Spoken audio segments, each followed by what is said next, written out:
Hey everybody, it's just me this week. In episode 12, I thought it was time that we had a conversation. One, I want to introduce myself. My name is Bryn, and I'm a mental performance coach. You already heard that on the intro, but I want to clarify that I was also an athlete. I ran track in high school and college. I played basketball for a brief time in high school as well. As an athlete, or former athlete as the case is, I am empathetic, strongly empathetic with a lot of my guests and their journeys. While I necessarily didn't compete at the highest levels of some of my guests, those that have gone to the Olympics, national championships, all the way to, professional in some cases, I definitely want to highlight a theme that has been coming up on this podcast and has also been absolutely relevant lately. So for those of you that have been listening, you know that we are 12 episodes in, and several of my guests have mentioned mental health in different ways, using words like depression, struggling, identity, and we're going to talk about some of that today. Today is August 1st. And for those of you that have been paying attention to the news, particularly sports news, there have been some major developments in terms of mental health when it comes to athletes.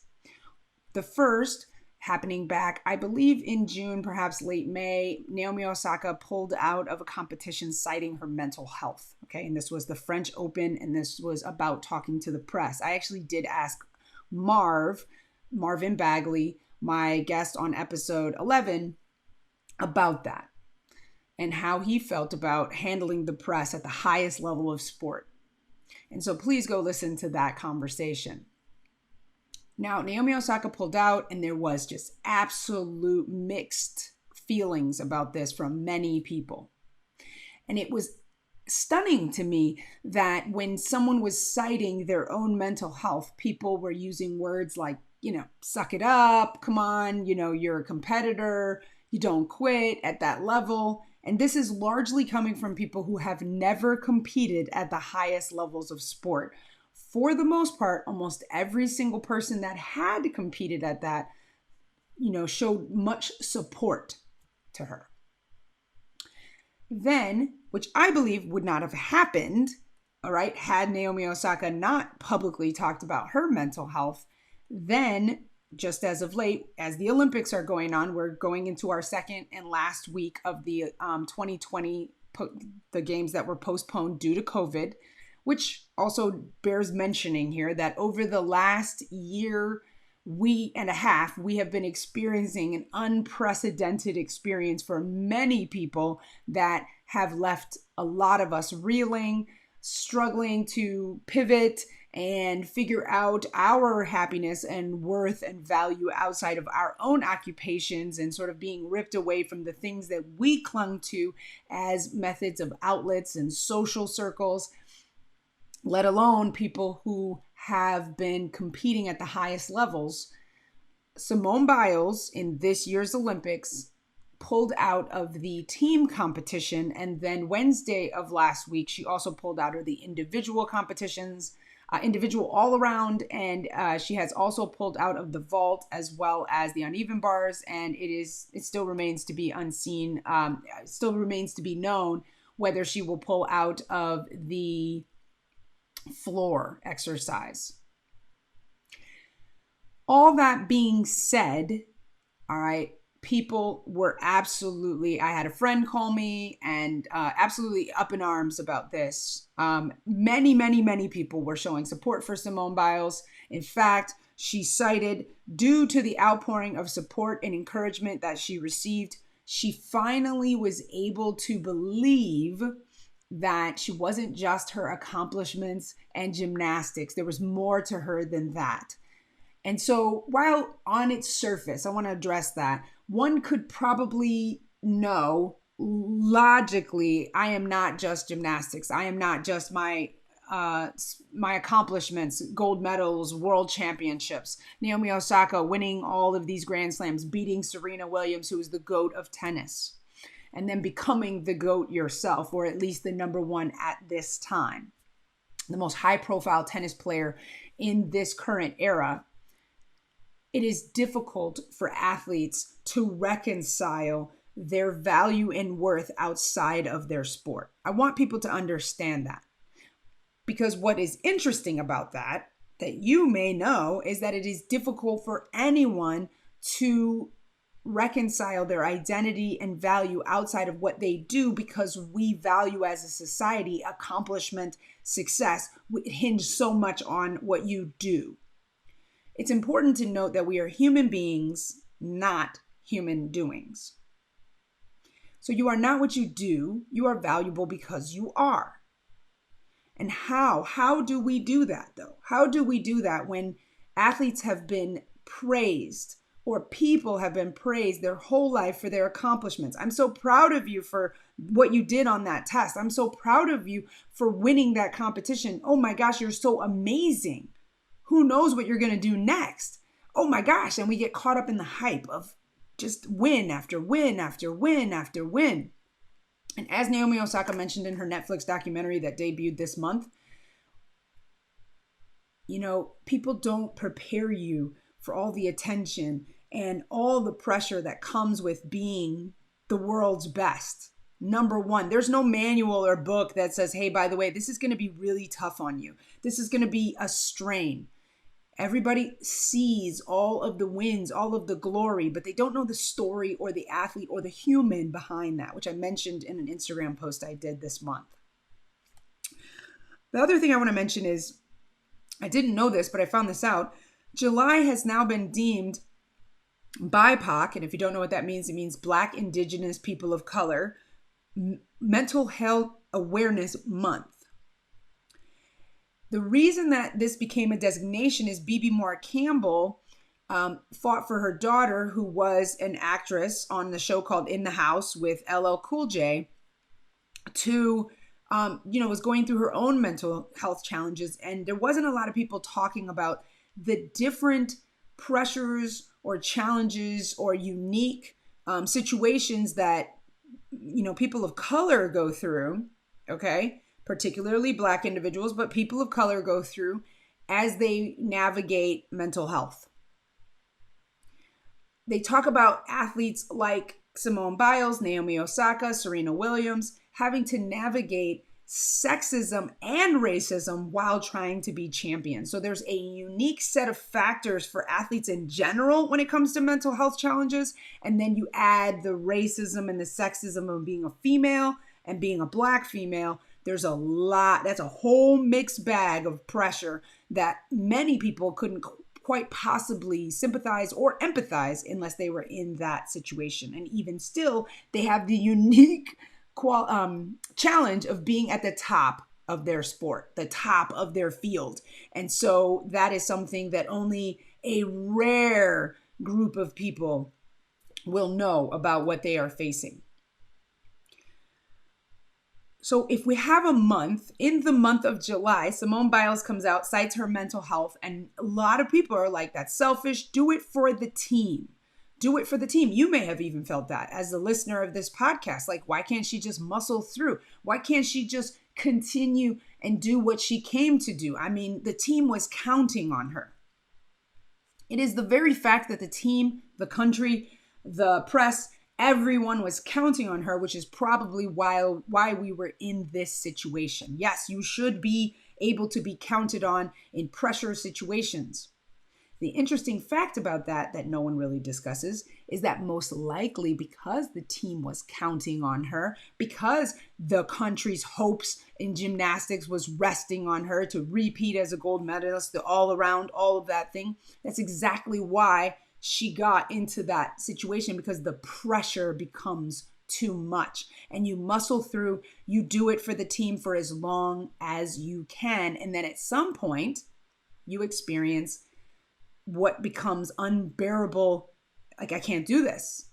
Now in Simone Biles' case, and this happened with Naomi Osaka too, and I want to address it in just a moment, but in Simone Biles' case, she came out and said that it becomes like you don't even love your sport anymore. And we're definitely going to talk more about that. But in addition, going back to, you have something called the Twisties in gymnastics. This is where you lose the sense of where you are in the air. So this becomes dangerous. You can become paralyzed and or die in a sport where you're flinging your body through the air, flying through the air, and you have to land on your feet safely. And so gymnasts can be very harmed and hurt if they get a case of the Twisties. This is something that I'd never heard of before this week, but I think it's important that you know, if you didn't hear, if you lose the sense of where you are, you could basically, you're losing connection between your mind and your body, because the gymnast is in control that whole time when they're locked in, when they have the ability to, function properly. And when they're having a moment of not feeling a case of the Twisties, this goes on.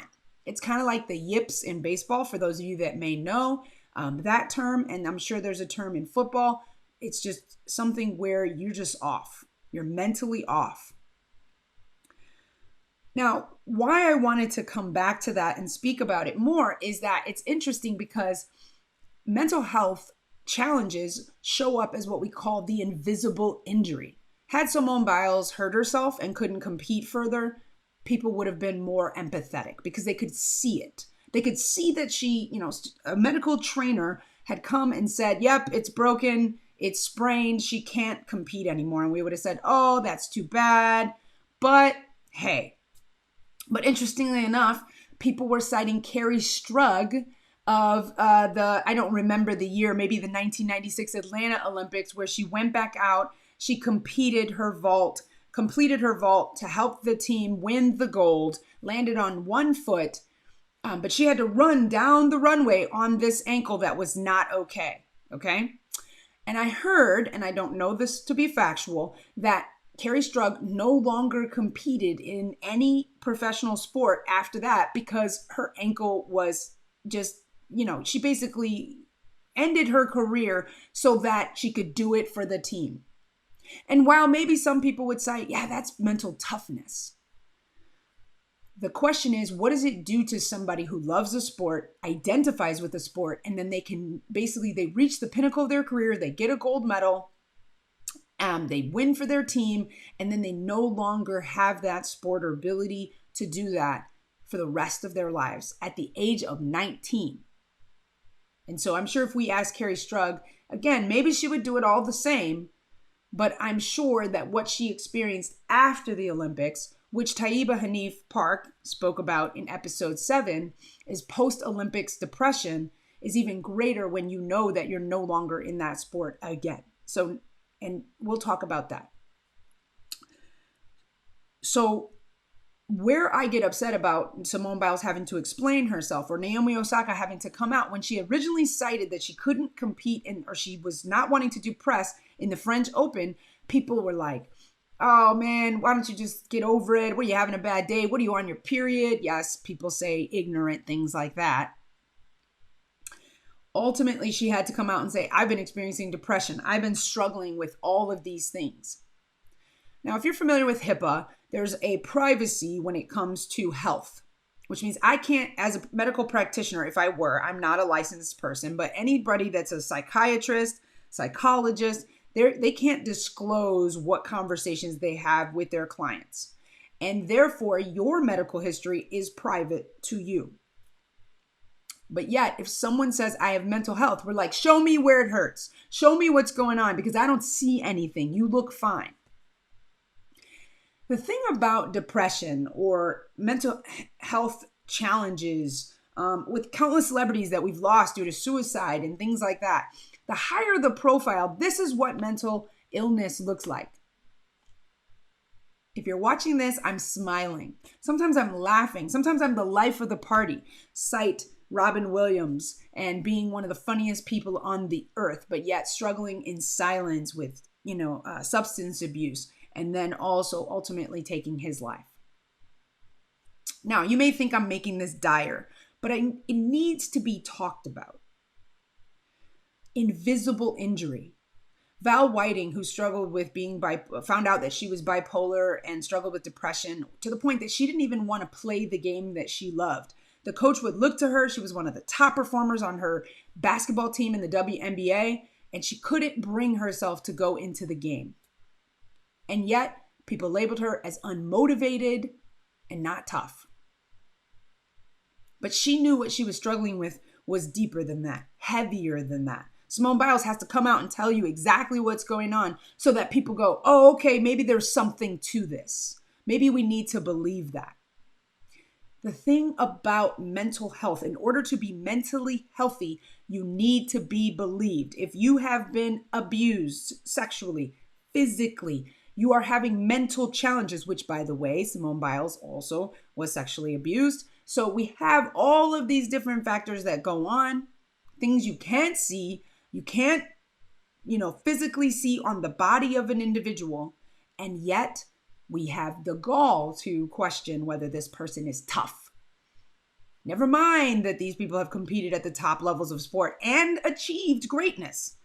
Naomi Osaka won Grand Slams. She beat Serena Williams. Simone Biles has won golds.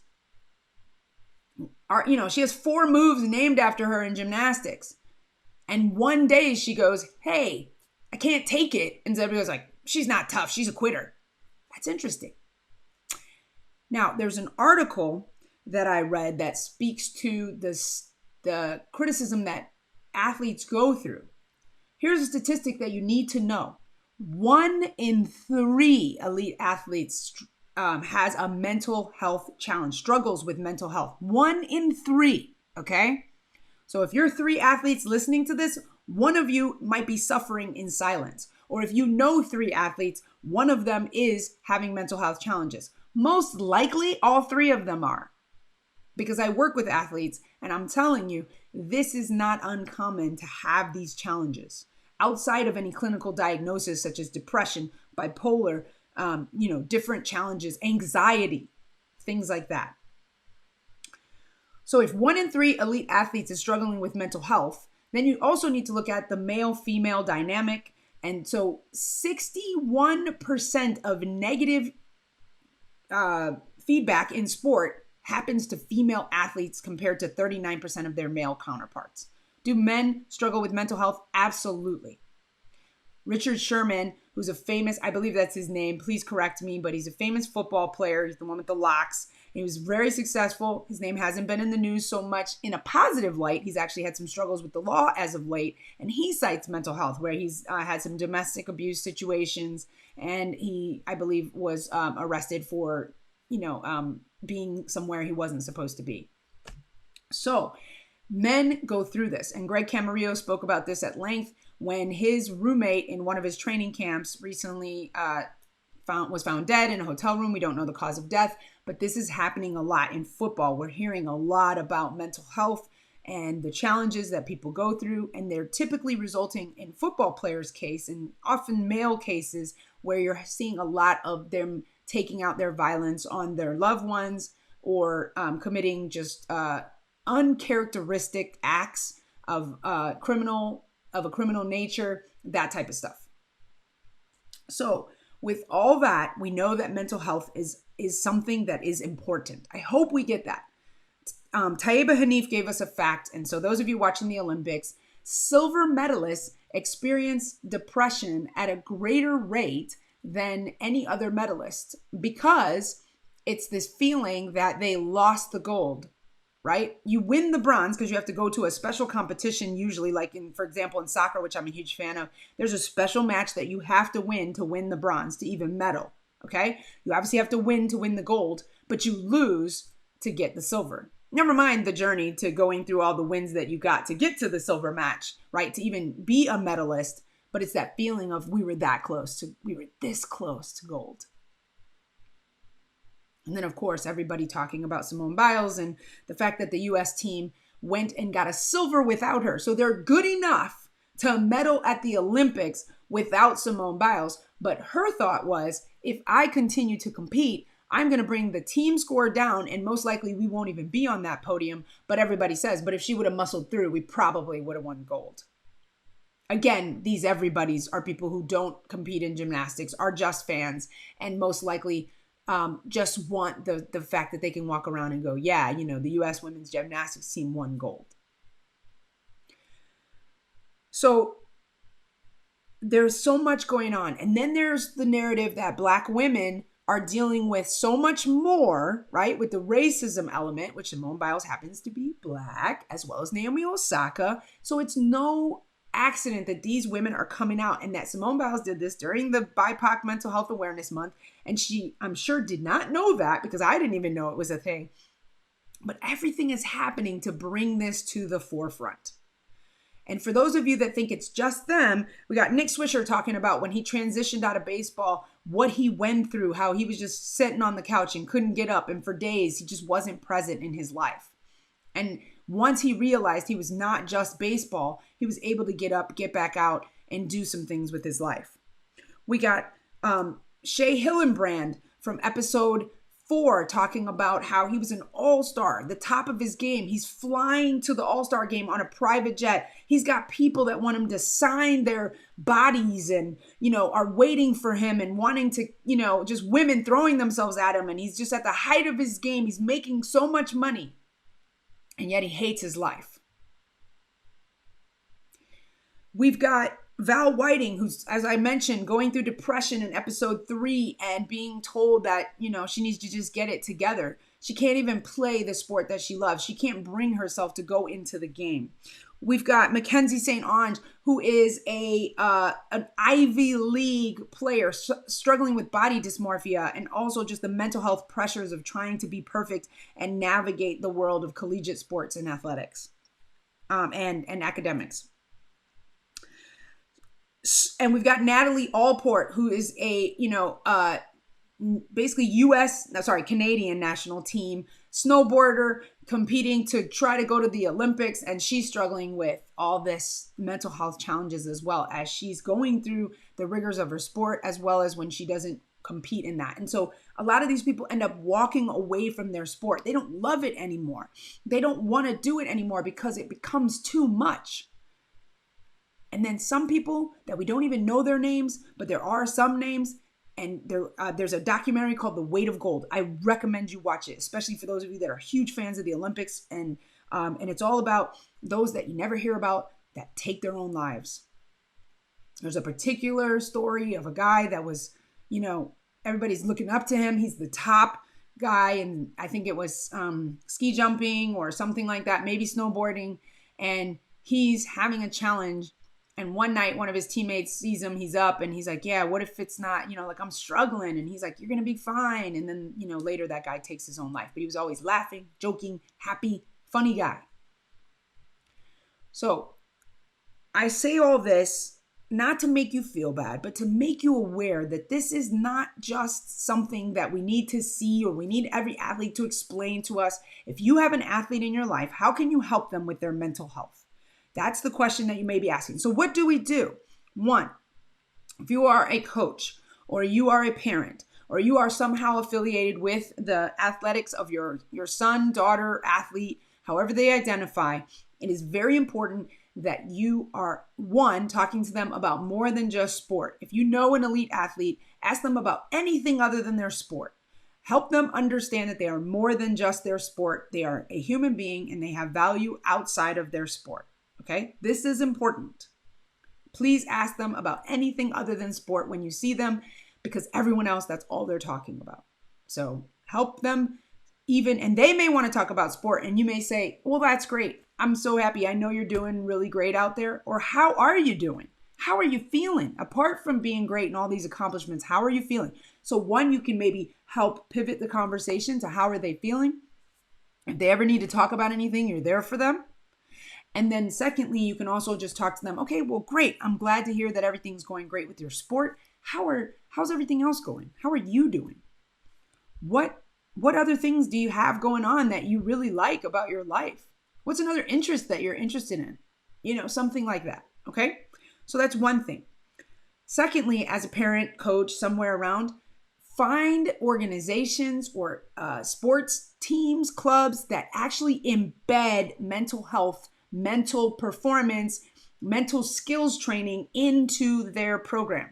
As a mental performance coach, everyone says that sports is 90% mental, 10% physical. 90% mental, 10% physical. But ask everybody how much of practice is devoted to mental skills. I had a young lady that I did a live with on Instagram that's a baseball coach, and she's a female baseball coach. She's the head baseball coach, but she's got several male baseball assistants. And they're all like, anytime she wants to do any kind of meditation, mindfulness, anything devoted to mental skills, visualization, they're like looking at their clock, like this is taking valuable practice time.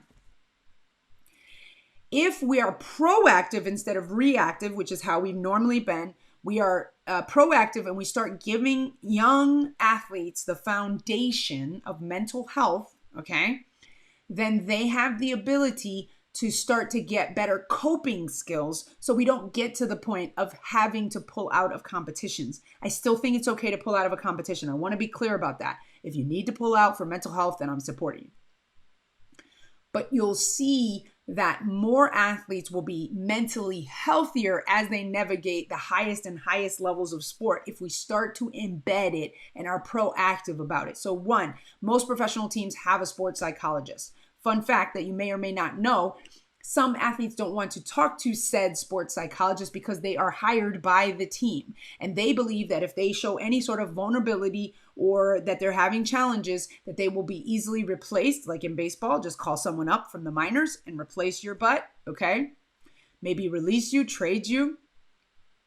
Or that they will be treated with some sort of stigma or labeled with some sort of stigma that will reduce their stock as an athlete when it goes from team to team, like, that athlete's had some challenges. So, So while the sports psychologists will probably observe their professional obligation for confidentiality, there's just a thought in the athlete's mind that to even say that they're suffering is one, some sort of bad thing and shows weakness, as well as they may be labeled or treated a certain way by their sports teams, organizations, and even ultimately their fans, families, etc.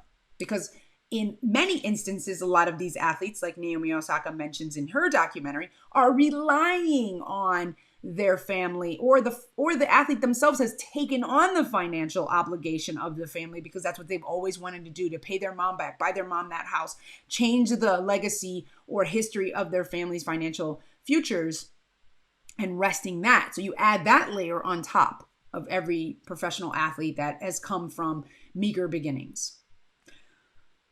So with all that said, yes, we need sports psychologists, but we also need it to be embedded in the program so that we're actively giving them mental skills training, which is what I do with athletes. We're giving them the foundation. I have an 8-week program. This is not an ad, but the whole point is to help them have the skills as a person, as a human being, so that whatever they plug themselves into, they understand how to basically look at things and view things and handle, like focusing on what they can control, like separating what they do from what they are. I call it identity and role. Who you are is not what you do. So you are valuable, and because like your sport is great because of you, not because of the sport. Like the sport doesn't make you great, you make the sport great. And so if you decided not to compete in that sport and decided to go do something else, that would be most likely great too because of you. Again, because of you, because of you, because of you, because of who you are. You have value. And this is important for you to hear whether you're an athlete or not. And those are just some of the things we talk about in that 8-week foundational program. But every athlete needs some sort of active skills training on how to navigate it, because no one teaches you this stuff. And then the sports psychologist is there to help you, and you can go to them. So either a sports psychologist, a mental performance coach, a mental skills coach, whatever you want to call it, just someone that is proactively there, and it is respected by the coaches, the organization, and it is embedded in the program. Like, hey, Tuesdays is mental coaching day, or this is the day that we pay attention to our mental health. Whatever it is, that's what needs to happen. And so if you're a parent, a coach, or whatever, and coaches, getting some mental skills training yourself. I, in fact, have a program for coaches as well as parents, because we need to support. It's not just the athlete. We keep trying to fix the athlete, but then we're sending them to coaches and into situations where all the work we're doing is being undone. So I'm very passionate about that. So it's important that when someone tells you, okay, so one, ask athletes about something more. Make sure that there is some sort of mental skills, mental coaching mental health support embedded into the programs, the clubs, the organizations that your athletes are competing in. Advocate for it, fundraise for it. Don't stop until you get something, because we are losing lives out here. Okay? This is not just about somebody not pulling out of a competition. While they're very important and paramount to the athlete, and the athlete wants to compete in the Olympics. Elite athletes don't just bow out. They typically muscle through. If they are pulling out, they are in a dire situation. It's like when your car won't function anymore. That warning light's been on for months. Okay? That warning light for Simone Biles, Naomi Osaka, has been on for months. How many of you have driven around with the check engine light for years, and then all of a sudden one day your engine explodes or everything, your car poops out on you? That's what happens when they pull out. Because if they don't pull out, eventually then we're talking about something even more dire, like a suicide attempt or a successful suicide attempt or effort. And then all of a sudden it's, oh, I wish I had known. I would have done this. I don't want to be in a wish I had known situation with any of these athletes, with any of you, because this is not just athletes. The athletes, the celebrities, them speaking about it. Paul George coming out and saying the NBA bubble was too tough. By the way, Liz Cambage, who was about to go into Olympic bubble, said, she plays for the Las Vegas Aces in the WNBA. She's supposed to compete for Australia, which is her home country. And she goes, no, I can't go into the Olympic bubble, my mental health. And I'm sure people feel some sort of way about that as well. But you know what? Athletes are now getting permission, having the language. I talked to so many athletes that said, when I was an athlete, I didn't have the language to say what Simone Biles said. I wish I had that. And as all the countless guests that I've mentioned that all talked about mental health, Natalie Allport, Val Whiting, Taiba Hanif Park, Mackenzie St. Onge, Shea Hillenbrand, Nick Swisher, Greg Camarillo, all of these people that have been on my podcast, every single one of them has spoken about it. And yet we still think, man, what's wrong with these athletes?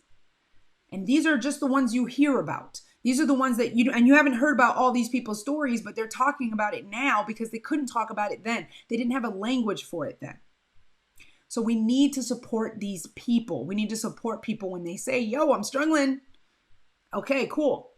Then I'm not going to encourage you to go back out and hurt yourself for my pleasure. I'm not going to encourage you to keep suffering in silence, and then I'm going to lose the valuable asset that you are to my life.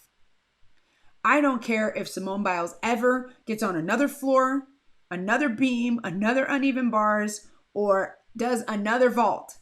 As long as she's healthy and well and alive and happy, that's what I care about. And that's what it looks like when you care about a person separate from what they do. Yes, they've given us so much joy, so much, but we don't own them. We don't have a right to them, okay? So this is important. As a parent, we need to be careful that we're not mixing our identity with our child.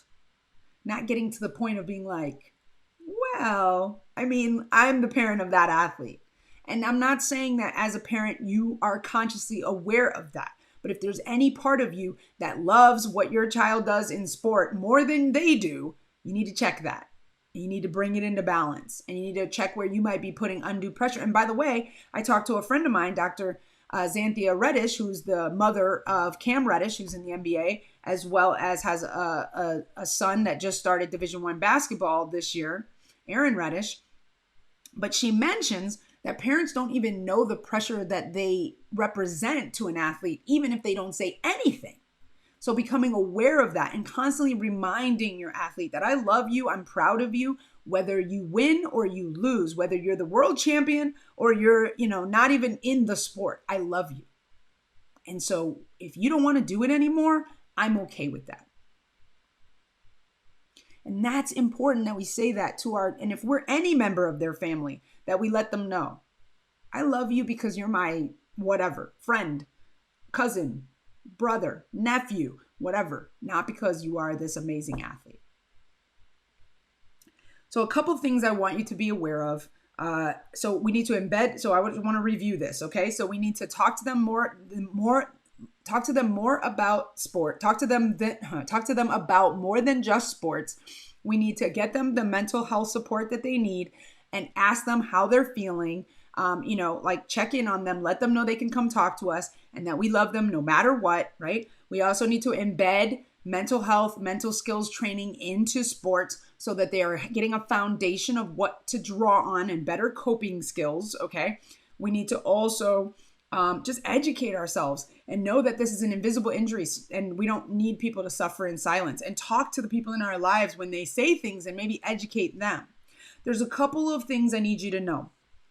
Rachel Cargle, who is an activist when it comes to anti-racism and sort of training around this, she was on a Red Table Talk with Jada Pinkett and the family, right? And she started a thing called the Loveland Foundation. In case you don't know, a lot of women of color, or and this is particularly for women of color, but people of color, but this is particularly for women of color, will go to therapists that don't look like them and can't empathize with what they're experiencing. So you're talking about this internalized, racism or whatever is going on. And then you're talking to a white person that's like, trying their best to understand, but possibly can't really give you the language, or even, doesn't even have the training in psychology school. I know it's not called psychology school, but to talk about, to be able to give you the tools to cope. Okay. And so the Loveland Foundation is all about helping women of color find therapists that look like them, and it gives them funding. She did a birthday fundraiser, raised $250,000 for that. So that's pretty cool.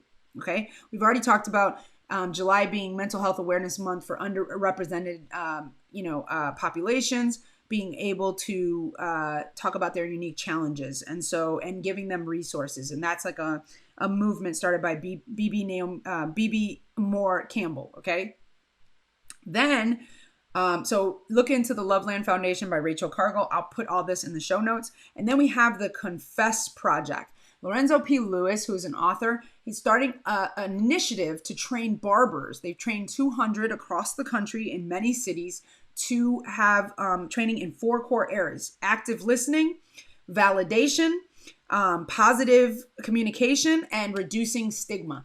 So what that does is, if you think about it, barbers and the beauty salon, for those of us, that's a big part of culture in the Black community in particular, and communities of color. That's where a lot of conversation is happening, where people are expressing what's going on in their life, because there's a lot of stigma about being a double minority, which means this is why a lot of LGBTQ people get a lot of flack from their families, because it's like, we're already Black, and then you add this extra thing. So the same thing happens with mental health. So we're already, a minority or underrepresented in our communities and have all this racism flung at us. And then you want to add this extra things, like make it seem like it's a choice. Like, I chose to choose this harder life for myself, right?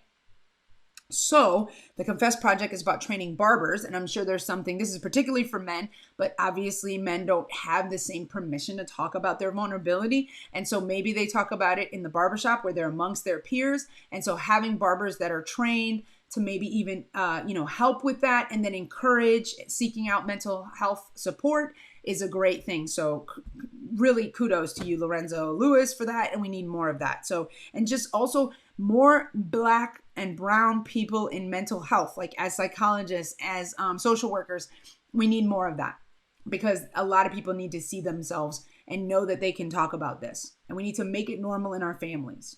Okay. So if you're raising young people, check in on them. Make sure that they know that it's okay to have moments, right? We're always teaching our boys that it's not okay to cry, and that's not this. And it's not to say that we don't need to teach them coping skills, but we need to make it okay that sometimes, like Naomi Osaka said, it's okay not to be okay.